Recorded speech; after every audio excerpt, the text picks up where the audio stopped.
어디서부터 온 말인지 유래가 불명확한 말들이 쓰이고 있는데 사실은 그 말도 다 유래가 있는 말이다. 이런 것들. 그다음 우리가 잘 모르고 쓰는 말들, 또 잘못 알고 쓰는 말. 그리고 이제 마지막에 하나 우리가 그 사기 변대에 오신 분들은 욕설을 쓰지 않으시겠습니다만은 우리 일상생활에서 보면 상당히 욕설들을 좀 잘 뜻도 모르고 너무 독하거나 강한 그런 욕설들을 함부로 쓰는 경우들이 있는 것 같아서 그 욕설들의 의미를 한번 살펴보는 이런 식으로 이야기를 진행할까 합니다. 먼저 그 한자가 걸어온 길을 보시면 맨 처음에는 그림이었죠. 그것을 가장 잘 보여주는 그림 가운데 하나로 제가 우리나라 국보 제285호로 지정되어 있는 그 반구대 암각화를 가져왔습니다. 실제 이 그림은 이렇게 선명하게 보이는 건 아니고요. 원래 사진에다가 약간 그 뽀샵을 해서 그 음영이 드러나게 해가지고 그림이 잘 보이게 처리를 한 겁니다. 대충 뭐 보시면 짐승들 또 고래, 근데 고래가 다 하늘로 지금 올라가고 있는 것들이죠. 이런 것들 또 다른 여러 가지 짐승들의 모습도 보이고 돼지도 보이고 뭐 개도 보이고 좀 그렇습니다. 이런 그림들이 어떤 의미를 가지고 여기다가 새겨놨을 거예요. 근데 이것들이 이제 의미 전달의 처음 단계인데 이게 이제 우리나라뿐만 아니라 세계적으로 많은 암각화들이 있습니다만은 이 방구대 암각화는 특히 선사 시대에 대단히 그 선명하고도 그 의미 있는 내용들을 우리들에게 보여주는 세계적으로도 가치가 인정되는 그런 암각화여서 우리 국보로 지정되어 있는 것을 소개를 해드렸습니다. 이제 중국적으로 얘기를 돌려보면 한자가 도대체 언제부터 쓰이기 시작했고 누가 썼느냐 여기에 대해서 많은 얘기들이 있습니다. 어떤 사람이 뭐 그 진흙 뻘밭에 새가 앉아서 발자국을 새가 지나가면서 발자국을 내는 모습을 보고 한자를 창안했다 이런 설도 있지만 우리가 객관적으로 볼 수 있는 자료로서 이야기하자면 한자의 시초는 은나라 시대의 작품으로 알려져 있습니다. 혹시 여러분들은 이제 갑골문자라는 걸 많이 들어보셨을 텐데 대부분 다 지금 음소거를 하셔서 대화용으로 진행하기는 좀 어려울 것 같습니다만은 우리가 갑골문 하면 뭐라고 얘기하냐면 거북 등딱지 그리고 소뼈 이런 데다 썼다 그러는데 엄밀하게 말하면 거북 등딱지가 아니라 배딱지입니다. 지금 여기에 이게 보이는 왼쪽에 보이는 그림이 그 거북의 배에 있는 쪽. 왜냐하면 등은 약간 구부러져 있기 때문에 또 너무 딱딱해서 글씨를 새기기도 좀 어렵거든요. 그래서 이제 그 배딱지에다가 이렇게 글씨들을 이렇게 새겨 놓은 것들이 보이고 있습니다. 그 다음에 이제 오른쪽에 있는 것은 그 소 뼈 중에서도 가장 그 넓은 엉치뼈.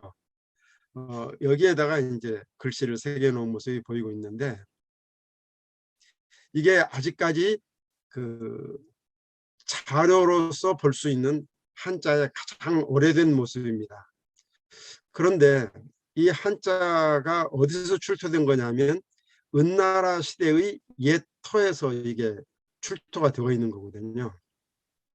사실 한동안 그 중국의 역사 중에서도 우리가 일반적으로 하은주 이렇게 이제 그 역사가 흘러온다고 얘기를 하지만 중국에서는 오랜 동안 하나라와 은나라까지는 그 실체가 그 제대로 불분명한 증명이 되지 않은 그런 거였었는데 그 은허에서 이 갑골문이 출토됨으로써 그 은나라라는 그 존재가 더욱더 명확해지고 더 그 비중을 갖게 된 것으로 보입니다.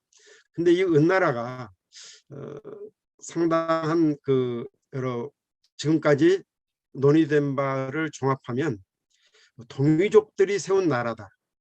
그래서 우리 조상들과 매우 밀접했거나 아니면 우리 조상들 중에서 그 일부가 이 은나라 시대의 이 한자 갑골문을 발명하고 또 정리하고 쓴 것이 아닌가, 이렇게 얘기를 하는 학자들도 있는 것으로 알고 있습니다. 다음 단계로는 쇠붙이에다 새긴 글씨들이죠. 지금 왼쪽에 보면 이제 그 청동기에다가 이런 그 문양처럼 글씨를 이렇게 새겼고요. 저 오른쪽에 있는 것은 그 청동기에 새긴 글자를 탁본을 해본 겁니다. 보기 쉽게 하기 위해서. 그 다음에 이 청동기와 거의 동시대에 쓰인 것들이 이제 돌에다 새긴 글자인데요. 그 왼쪽에 있는 이 글자는 혹시 우리 회원님들 가운데서 서예를 배우시는 분들이 있는지 모르겠는데, 서예를 배우는 분들은 제일 처음에 한자를 배울 때 사실은 요 글자부터 공부하는 것이 가장 옳은 길이라고들 얘기를 합니다. 왜냐하면 이게 이제 글씨로 쓰여진 최초의 것이거든요. 이게 석고문이라고 하는 건데, 이거는 이제 붓을 운용하는 방법이 매우 간단합니다. 지금 그것을 이제 현대적으로 다시 이제 써서 보여준 거 오른쪽에 있는 글씨인데요. 보시다시피 글씨의 굵기라든가 이런 획의 변화가 거의 없이 단순하죠. 그래서 붓이 거꾸로 들어갔다가 나올 때 다시 한번 뒤로 뒤집어서 나오는 입필과 그 수필이 있는 그런 것들만 익히면 글씨를 쓸 수 있기 때문에 붓을 처음 잡는 분들이 맨 처음에 배우는 글씨이기도 합니다. 이게 이제 전서의 오랜 그 옛날의 모습인 것입니다. 그 다음에 이제 한나라 시대에 바로 이제 전서를 가지고 여러 그 글자체들을 통일했는데, 오늘날 우리가 보는 글자체 조금 앞서서 한나라 시대의 그 편지체를 한간체라고 좀 그러는데, 나무라든가 대나무를 판판하게 깎아가지고 쓴 이런 글씨들이 있었습니다. 그러고 나서 이제 요거 오른쪽에 있는 건 한나라 시대의 그 한간체를 현대 서법으로 이제 예술 작품으로 이렇게 만들어 놓은 것을 예를 보여드리고 있습니다. 오늘날 우리가 쓰는 글자로 넘어오기 바로 전 단계가 이제 예서라는 글씨인데요. 예서는 이와 같이 이제 아까 글씨와는 다르게 상당히 기교도 보이고 이런 파임도 있고 해서 그 붓을 놀리는 그 방법이 조금 더 예술적 또 그런 감각적인 그 변화가 있고, 또 그것들 특히 예서를 잘 쓰신 우리나라 서예가 가운데 한 분이 바로 추사 김정희 선생이죠. 추사 선생이 쓰신 그 예서, 유명한 일화가 있는 예서 명선이라는 글자인데, 요런 얘기까지 하다 보면 시간이 너무 길어질 수 있기 때문에 얘기 자체는 생략을 하도록 하겠습니다. 근데 이 뒤로 우리가 이제 볼 수 있는 게 이제 해선이, 행선이 이런 것들인데, 이런 글자체들은 오늘날 우리가 흔히 오늘날에도 많이 보는 것이기 때문에 생략을 합니다. 자, 그러면 다시 이제 아까 얘기가 중복되는 면도 있겠습니다만은 한자의 기원과 우리 관계를 한번 얘기를 해보자 합니다. 아까 말씀드린 것처럼 은허의 갑골문은 동이족 문자라는 설이 상당히 설득력이 있는데, 우리는 그럼에도 불구하고 한자는 지금 중국 말이다 이렇게 생각을 해서 우리가 그 어려운 한자를 뭐하러 공부하느냐 이런 얘기들을 합니다. 그런데 사실은 유럽 쪽을 이제 중세 유럽을 보면 영국은 영국말, 독일은 독일말, 프랑스는 프랑스 말이 있었죠. 각자 자기 나라 말을 있었지만 그것을 문자로 표기할 때에는 라틴어로 표기를 했죠.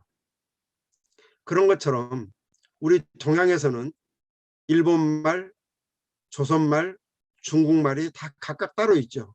그런데 표기는 한자어로 했던 겁니다. 그러니까 사실 한자라는 것은 중세 유럽의 공용어가 라틴어였던 것처럼 사실은 동아시아에서 한자는 거의 공용어 수준으로 우리가 썼던 것들이죠. 그래서 이제 그 한자가 일상생활에서 늘 쓰였었는데 우리가 그 이제 근대화되고 현대로 들어오면서 이제 한글 전용 운동도 벌어지고 그다음에 한자가 좀 우리말보다는 익히고 쓰기가 좀 어렵다 보니까 한자를 점점 멀리하게 되어서 실제로 우리가 늘 보고 있는 우리 문화유산의 거의 대부분이 한자를 모르면 그 진가를 알 수가 없는 것들이 대부분인데도 불구하고 우리는 한자를 지금 익히지 않는 그런 시대가 되어버렸죠. 그래서 오늘은 그 한자 문화권인 우리나라에서는 한자를 익히면 어떤 것들이 유익한지, 특히 우리 문화를 읽는 코드이면서 동시에 우리가 미우나 고우나 우리와 생사고락을 같이 해왔고 지금도 하고 있는 그 중국과 연결하는, 중국을 여는 열쇠 중에 하나가 바로 한자임을 다시 한번 상기할 필요가 있을 것 같습니다.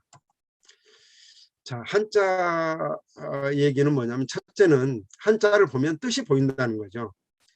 우리말은 표음 문자이기 때문에 소리는 소리 나는 대로 글자가 쓰여 있어서 읽기 쉽고 배우기 쉽고 하지만 글자에 뜻이 들어있지는 않죠. 그래서 그 글자를 보고도 뜻을 알기는 쉽지가 않은데 한자는 그 글자 모양을 보면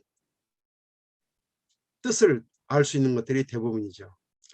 자, 여기 이제 오래된 모양들입니다만은 요거 혹시 제 커서가 움직이는 게 보이시는지 모르겠습니다. 요거는 뭐냐면 볼견자입니다. 눈이 크게 강조되어 있죠. 눈으로 보는 것이기 때문에 그렇습니다. 요 글자는 좀 재미있는 글자인데 요 글자는 사실은 어머니 모자입니다. 어미 모자. 어미 모자는 계집 여자하고 거의 모양이 똑같은데 점 2개만 있어요. 그러니까 이제 어린 여자가 결혼해서 아이를 낳아서 어머니가 되면 아이에게 젖을 먹이는 그 젖을 이렇게 표현한 거라고 합니다. 상당히 재미있는 글자들이죠.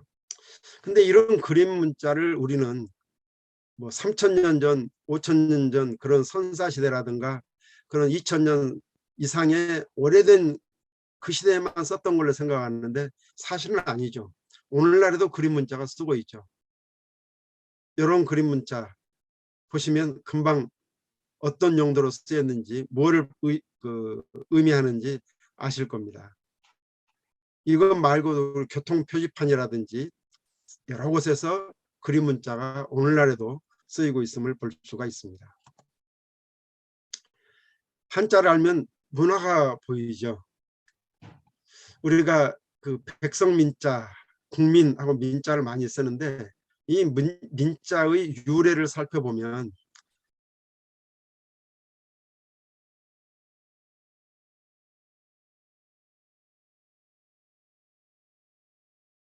하나를 찔러서 눈을 멀게 했다고 합니다. 한쪽 눈을. 그러면 눈이 한쪽만 가지고는 그 방향이라든지 거리를 짐작하기가 쉽지가 않기 때문에 신속하게 빠른 속도로 도망가기가 어려웠다고 그래요. 그래서 이 민자는 사실은 우리가 오늘날 백성 또 일반 시민을 뜻하는 말로 쓰이지만 원래 그 한자의 뿌리는 한자의 그 문화적으로 보면 그렇게 아픈 역사가 들어있는 거죠. 눈 찔린 노예의 모습인 것입니다. 그 다음에 이제 공자님께서 자기 공부 열심히 하신 얘기를 하다가 무슨 말씀을 하시냐면 그 나이 좀 들어서 주역 공부를 하는데 위편 3절이라 그 책을 엮은 그 가죽끈이 3번이나 끊어질 정도로 주역을 열심히 읽었다. 이렇게 했는데 제가 어려서는 아니 아무리 열심히 읽어도 그렇지 책 묶은 끈이 어떻게 끊어지는가 이렇게 생각을 했었어요. 그래서 나중에 이제 공부를 해보니까 이 책이라는 게 아까 그 우리가 목간 또 죽간 얘기 나왔습니다만은 나무나 대나무를 얇게 판판하게 깎아가지고 거기다가 글씨를 쓰고 또는 새기고 여기에 구멍을 뚫어서 그 구멍에다가 이렇게 책 잡으면 이렇게 쭉 옆으로 하나 그어져 있죠. 질긴 끈으로 묶었던 거죠. 이게 바로 책이었습니다. 책의 원형. 그러다 보니까 대나무라든가 나무를 이렇게 자꾸 넘기고 하다 보면 가죽끈이 닳아서 끊어질 수도 있었던 거죠. 그 다음에 이제 거울 경자를 제가 한번 가지고 나왔는데요. 성경책에 보면 그런 얘기가 나오죠. 너희가 지금은 거울로 보는 것처럼 희미하게 이제 밖에는 보지 못하지만 내가 그 때가 이르면 페이스 투 페이스, 얼굴과 얼굴을 마주보는 것처럼 선명하게 보이게 되는 그런 때가 올 거다 하는 얘기가 나오는데, 이것도 제가 이 거울경을 모를 때에는 아니 거울을 보면 얼굴을 그대로 똑같이 비치는데 왜 거울로 본 것처럼 희미하게 보인다고 했을까? 그런데 거울경자 보시면 쇠금변을 썼잖아요. 이거 경은 이제 음을 나타내는 거고, 원래 거울이 어떻게 되는지 아시죠?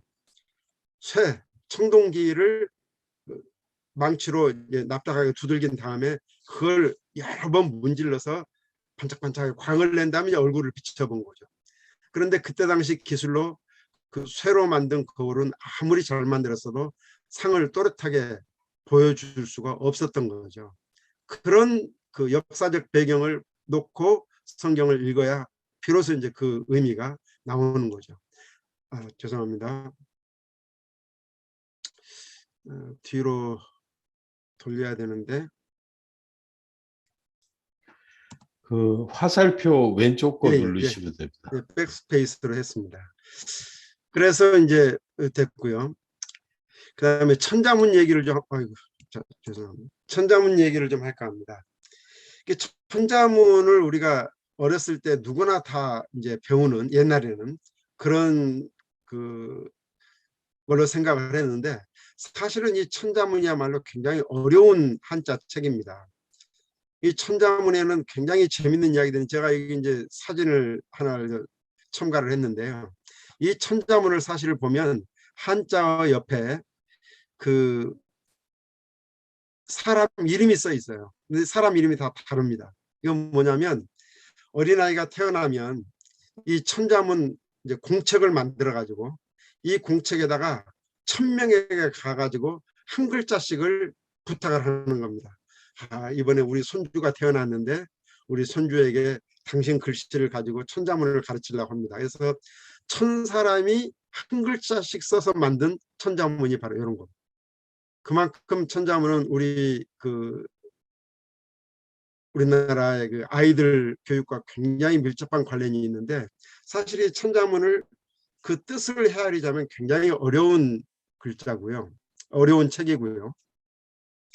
첫 줄부터가 그렇죠. 왜냐하면 천자문 첫 줄이 하늘천, 따지, 거물현, 누루황 그러거든요. 글자 그대로 해석하면 하늘은 검고 땅은 누렇다 이거죠. 근데 하늘은 검다는 게 이해가 가십니까? 이걸 이해를 못하고 그냥 외우라고만 했던 거죠. 그래서 어렵다는 얘기입니다. 두 번째 줄부터 보면 거물현과 거물흑의 차이를 제가 이렇게 써놨는데, 이 거물현은 흑하고는 다른 거죠. 이 거물흑은 뭐냐면 숫덩이나 그 먹처럼 까만 색깔이 나는 이런 것들을 의미하는 거고요. 똑같은 검은색이지만 이 현은 뭐냐면 아득히 멀어서 빛마저도 전부 다 삼켜버린 한밤중에 검은 하늘, 또 낮이라 하더라도 이제 우주에서 바라보는 하늘, 그런 것들이 거물현입니다. 그런데 이걸 이제 잘 모르니까 춘향전 읽어보면 그런 얘기 나오죠. 뭐 회회친친 가물현, 이런, 물론 이제 풍자적으로 재미있게 하느라고 했겠습니다만은 거물과 가물 이것을 이제 구별을 못 해가지고 회회친친 가물현 이렇게 이제 읽는 춘향전 대목도 나옵니다. 정약용 선생 같은 경우는 그래서 천자문은 우리 아이들에게 읽히기에 적절하지 않은 책이다. 그래서 아학편이라는 책을 써서 아이들 교육에 활용했다는 얘기도 있습니다.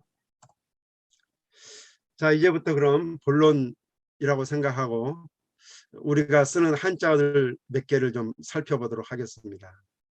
우리가 신랑감을 물색한다 하는 말이 있는데, 이 물색이라는 말이 한자에서 온 말이거든요. 근데 제가 여기다 이제 그림을 하나 아까 좀 넣었었는데 그림이 좀 빠져버렸는데, 원래 이 물색하다는 말은 어디서 나온 말이냐면요, 옛날 중국의 그 출토된 유물도 그렇고 그림도 보면 말 4마리가 끄는 마차가 있습니다. 그걸 사마라 그러는데, 이 사마 말 4마리가 마차를 끌게 하는데, 그 4마리가 보조를 제대로 못 맞추면 마차 제대로 못 가거나 넘어지거나 이런 사고가 생길 수 있죠. 그래서 마차 끄는 말을 이제 골라야 됩니다. 그 중에서 이 색마, 색깔이 비슷한 말을 고르는 걸 색마라 그랬어요. 색마. 그 다음에 이제 물말 때 물은 물리적으로 이렇게 생각하시면 연계가 쉬운데, 힘이 비슷한 말을 물마라고 했다고 합니다. 그래서 물색하면 색깔도 비슷하고 그 다음에 힘도 비슷한 그런 말 4마리를 고르는 것에서 나온 말이 물색이란 말이었어요. 그래서 이것저것을 잘 따져봐 가지고 가장 알맞은 것을 고르는 것을 우리가 물색이라고 합니다. 신랑감 물색 잘해야죠. 그 다음에 짐작도 못했다는 말이 있는데, 이 짐작이란 말은 술 따르는 것과 관련이 있습니다. 원래 짐자는 술을 넘치지 않게 따르는 거고, 작은 술이 가득 차도록 넘칠 지경으로 따르는 걸 작이라 한다고 그래요. 그래서 이제 짐작이란 말이 술을 적절하게 잘 따르는 것에서, 그러려면은 조심해서 따라야죠. 우리가 술을 건넬 때는 손을 이렇게 받쳐서 드리기도 합니다만, 항상 조심스러운 자세로 이렇게 술을 따라 드리는데, 일설에 의하면 짐이라는 것은 속이 들여다 보이지 않는 술잔을 의미했다고도 해요. 그래서 그 속이 들여다 보이지 않는 술잔에다가 술을 적절히 따르려면 매우 조심해서 따라야 되죠. 여러분들도 유리잔이 아닌 사기잔에다가 잔을 주고받고 해본 경험이 있으면 이해하실 겁니다. 제가 어렸을 때 어른들이 이런 말씀들 하셔요. 거년 시안에 추웠제. 제 고향이 좀 아래쪽이다 보니까 약간 사투리 좀 섞어서 얘기를 하겠습니다. 근데 이 거년 시안이란 말을 제가 무슨 말인지를 몰랐어요. 나중에 보니까 이게 세한이라는 한자에서 이걸 그냥 뜻은 잘 모르고 소리는 비슷하게 읽은 게 시안이더라고요. 뭐 세한도, 조사 김정의 세한도에서 나온 세한입니다. 추운 겨울 때를 얘기하는 거죠. 그 다음에 여름에 시원한 나박김치 담궈서 먹으면 좋은데, 이 나박김치도 원래 나박이라고 우리가 합니다만은 원래 나복이라는 한자에서 온 말이고, 이 나복은 그 무를 의미한다 그래요. 그래서 우리 노래 가운데 뭐 청라 언덕 위에 뭐 이런 그 노래 가사가 있죠. 이 청라는 푸른 그 담쟁이 덩쿨을 의미하기도 하지만, 여기서는 아마도 그 무가 파랗게 이렇게 올라온, 특히 이제 무가 그 꽃대가 이렇게 올라오면 참 예쁘죠, 봄에. 그래서 그것을 의미했다라고 얘기를 합니다.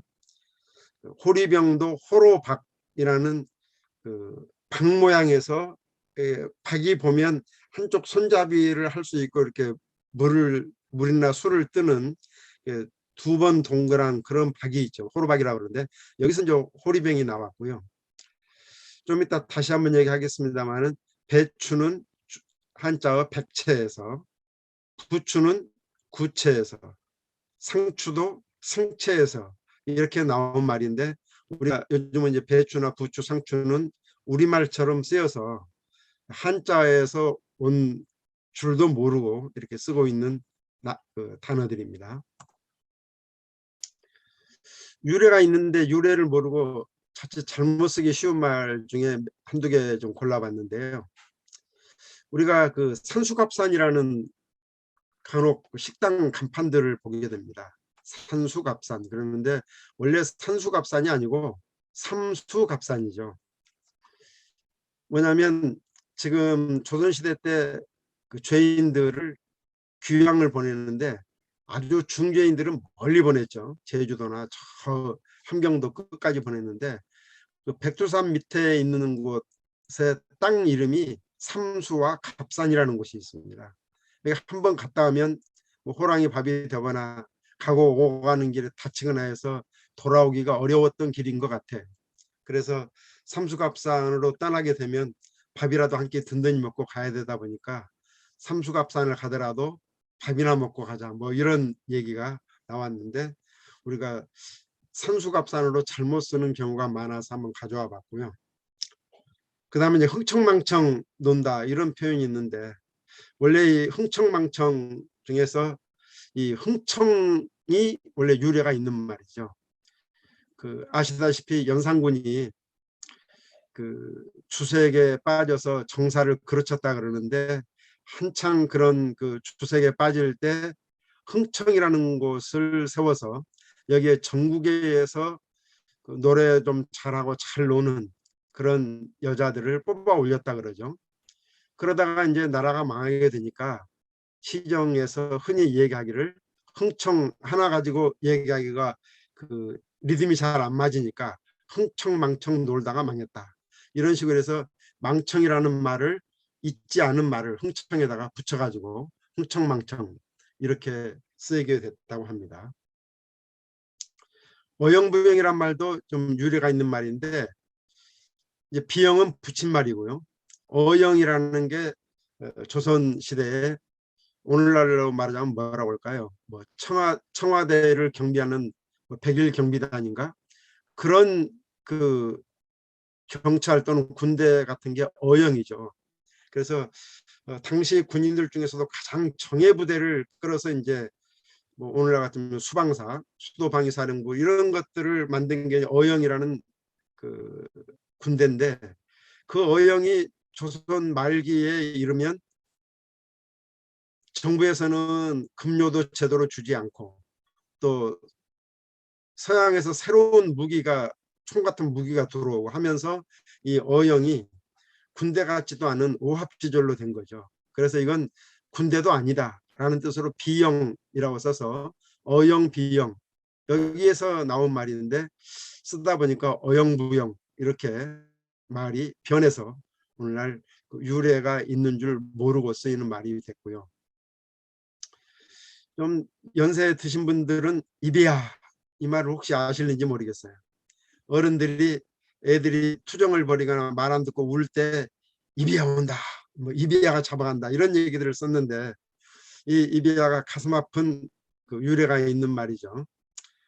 임진왜란 때그 왜군들이 우리나라 포로들을 자기가 몇 명이나 잡았고 조선 사람들을 몇 명이나 죽였는지 그 전공을 이제 일본 가가지고 증명받기 위해서 귀를 잘라가거나 아니면 코를 잘라갔다는 얘기가 있고 실제 일본에 가면 뭐 귀무덤, 콧무덤이 있는 것으로 얘기를 들었습니다. 그래서 그 귀와 코를 베가는 그런 야차, 귀신이 온다. 그러면 애들이 울다가도 뚝 그쳤다 해서 이비야라는 말이 있는데 이런 것도 우리가 저런 한자어에서 온 줄 모르고 쓰이는 말이죠. 그 다음에 잘 모르고 쓰는 말 중에 창피하다 이런 말이 있는데요. 창피의 그 맨 처음에 나온 한자가 이제 우리가 이 글자만 가지고는 창피하다는 뜻을 잘 알기가 어려운 글자인데요. 그 조선시대 이덕무라는 분이 쓴 사소절, 선비가 지켜야 할 뭐 간단한 예의를 쓴 사소절이라는 책이 있는데 그 책에 보면 이 창피를 어떻게 풀이했느냐 하면 옷고름이나 치마끈을 풀어놓고 잘 마무리하지 않은 모습 이렇게 풀이해놨어요. 창피를. 그러다 보니까 이 창피가 두 번째 글자처럼 쓰이거나 또는 마지막에 있는 옷 의변에 쓰인 글자로 이렇게 쓰기도 합니다. 그래서 창피는 한자가 이렇게 뭐 한 3가지 정도로 쓰이는데 특히 이제 맨 마지막 거를 보면 이 창피하다 할 때 이 창자는 뭐냐면 옷을 입고 허리띠를 매지 않은 모습이 창이라고 그럽니다. 이 창자가. 요 어떻게 피트는 뭐냐면 한 명도 안 올 수 있지 아무리 그래도. 네? 큰 누나한테 부산까지 갔어 그랬는데. 제가 지금 정확히 잘 못 알아들었습니다만 예, 됐습니다. 이제 음성과 안 된 탓인가요? 아니요, 네. 네, 진행하시면 됩니다. 예. 그래서 이 창피가 그 어쨌든 옷 매무새가 그 옷차림이 남이 보기에 흉측한 모습 또는 차마 봐줄 수 없는 모습일 때 우리가 창피하다 이런 말을 썼던 것 같습니다. 그 다음에 미련을 버리지 못하다. 미련이란 말이 많이 그 노래 가사에도 많이 나오죠. 근데 이 미련이 뭐냐면 안일미자의 그 옷을 뜻하는 실사변에 있으니까 뜻인데 이 련이라는 게 뭐냐면 요즘은 뭐 사람들이 돌아가시면 바로 상을 치른 다음에 얼마 안 있어서 상복도 입지도 않고 그 다음에 복을 다 벗어버립니다만은 옛날에 어르신들이 돌아가시면 3년상을 치르게 되죠. 그런데 1년이 지나면 이제 소상, 대상, 그 다음에 대상이 상을 치르는 게 대상이고 1년 지나면 소상 그러죠. 소상이 되면은 옷을 이제 바꿔 입습니다.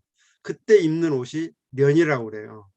미련이라는 건 뭐냐면 아직 련을 입을 때가 되지 않았다 이런 뜻이에요.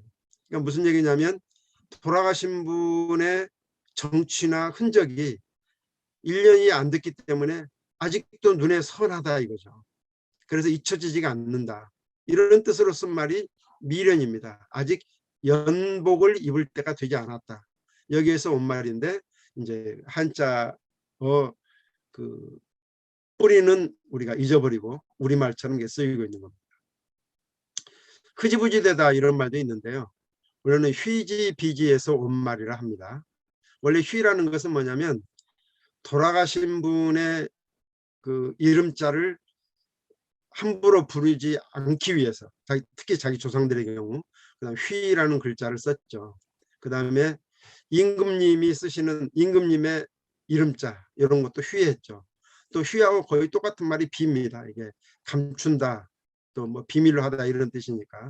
그래서 윗 어른들의 이름자나 임금의 이름자 이런 것들을 휘하고 비했던 거에서 그러니까 보이지 않게 싹 감추고 다른 글자로 바꿔서 이렇게 이 얘기를 했던 것인데 그것을 휘지 비지 이렇게 읽어야 되는데 읽다 보면 좀 읽기도 힘들고 하다 보니까 점점 흐지부지 이렇게 읽게 되었다고 그래요. 휘지부지를 비지를 그냥 생각 없이 읽으면 흐지부지가 되는 거죠. 그 다음에 이제 가게는 한자로는 가가에서 왔다 그러는데 사람이 사는 집이 아니고 물건을 팔기 위해서 그냥 기둥하고 지붕 정도만 세워놓은 그런 집을 가가라고 했던 것 같습니다. 가짜 집. 그런 데서 이제 가가가 발음상 편의를 위해서 가게 이렇게 이제 변한 거고요. 가게는 우리 어렸을 때는 전빵이라고도 했죠. 생각하시면 될 것 같습니다. 그 다음에 나머지는 좀 그냥 설명 없이 바로 가면은 눈설 말맞자 설마가 썰매가 됐고 염치가 얌체 미혹에서 미혹하다 그 다음에 우둔하다에서 아둔하다 성류 석유황에서 성량이 나왔고요. 그 다음에 작란에서 장난 그 다음에 숙냉에서 숙령인데 여기는 보면 익힐 숙자에다가 찰냉자거든요. 그러니까 익힌 그 밥에다가 물을 넣어서 그 약간 먹기 좋게 차가워지는 게 숙냉이죠. 그 다음에 백채에서 배추는 아까 말씀드렸고요. 그 김치는 오늘날 대한민국의 그 대표하는 음식 중에 하나가 김치죠. 그래서 이거를 이제 일본 사람들은 기무치 이렇게 하기도 하고 그러는데 원래 이 김치라는 말은 침체라는 한자에서 온 거죠.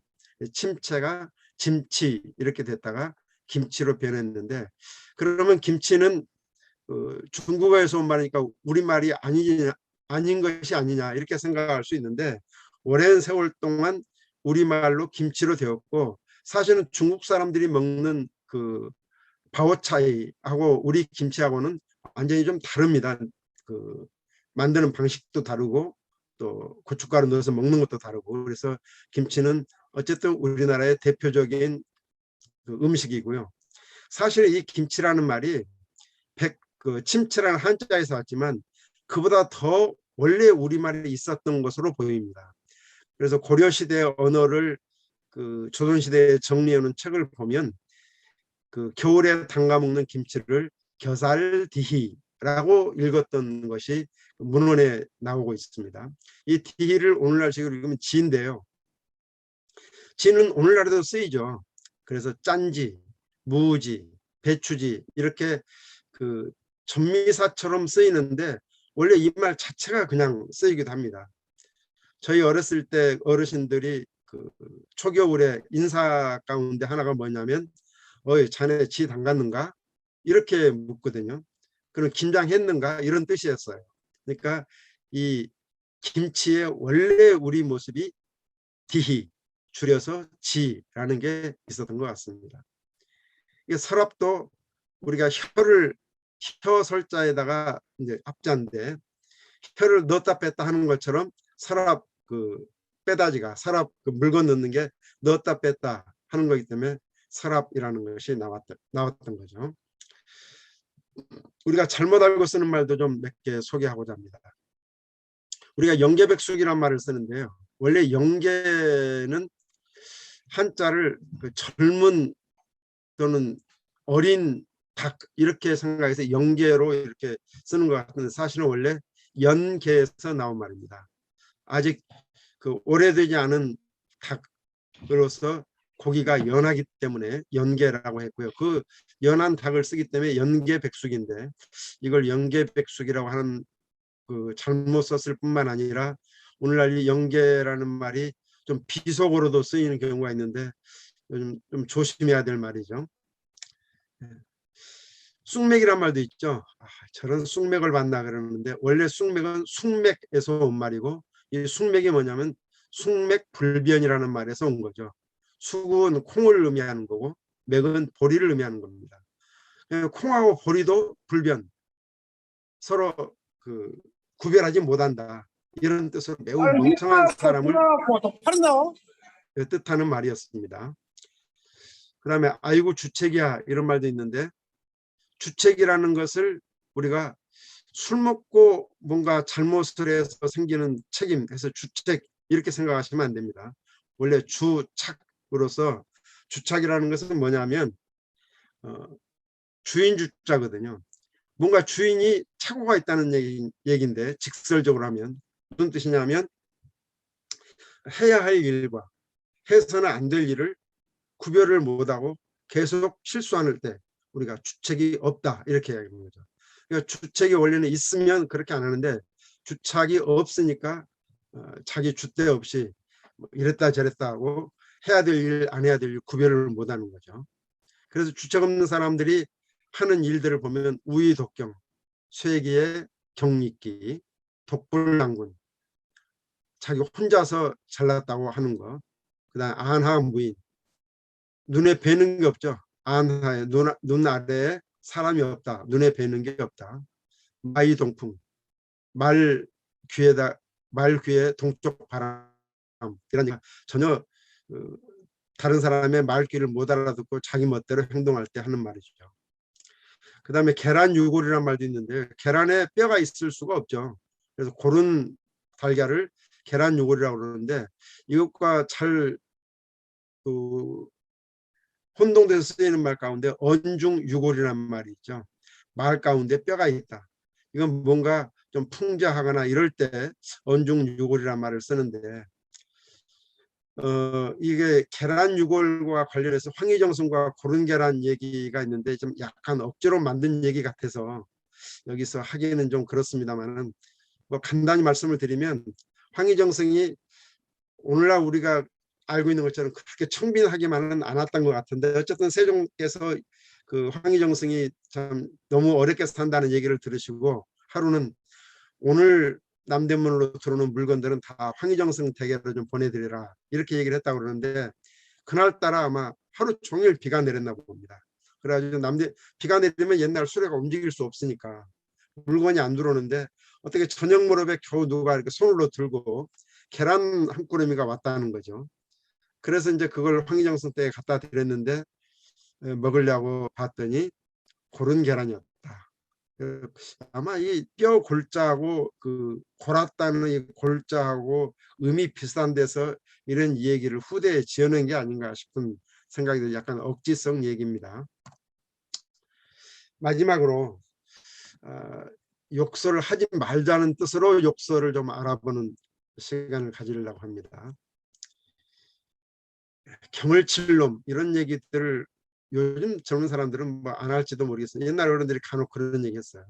근데 이 경이라는 게 뭐냐면 옛날에 그 도둑질을 한다든지 살인을 한다든지 하는 그 큰 죄를 저지르면 아예 이마에다가 그 문신처럼 아주 새겨버리는 거죠. 아무리 씻어도 씻어지지 않게 그렇게 그 이마에다가 그 죄명을 아주 써서 이렇게 먹을 넣어가지고 평생 그걸 내놓고 다녀야 될 그렇게 이제 하는 무시무시한 형벌 중에 하나가 경입니다. 경을 칠놈 좀 무서운 얘기죠. 그보다 더 무서운 욕가인데 육실할 놈 이런 게 있는데 육실할 놈은 육실을 할 놈 이런 뜻으로서 육시라는 게 굉장히 무서운 형벌이었다고 그래요. 두 가지 설이 있는데 하나는 뭐냐면 육자가 뭐냐면 이게 줄이 많지 않습니까?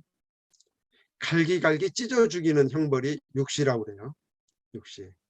근데 원래는 그 사람이 죽은 다음에 시체를 꺼내 가지고 다시 이렇게 찢어 죽이는 걸 육시라고 했다는 설도 있고 또 하나는 그 사람의 그 몸을 손발 4개 머리통 이렇게 해서 그냥 말에다가 거열형이라고 그래서 찢어 죽인다 그러는데 찢어 죽이고 그것도 모자라 가지고 소금을 뿌렸다 그러는데 소금을 뿌렸다는 건 점다른 표현이고 이 사마천 사기도 읽다 보면 젓갈을 담갔다 이런 얘기가 나오잖아요.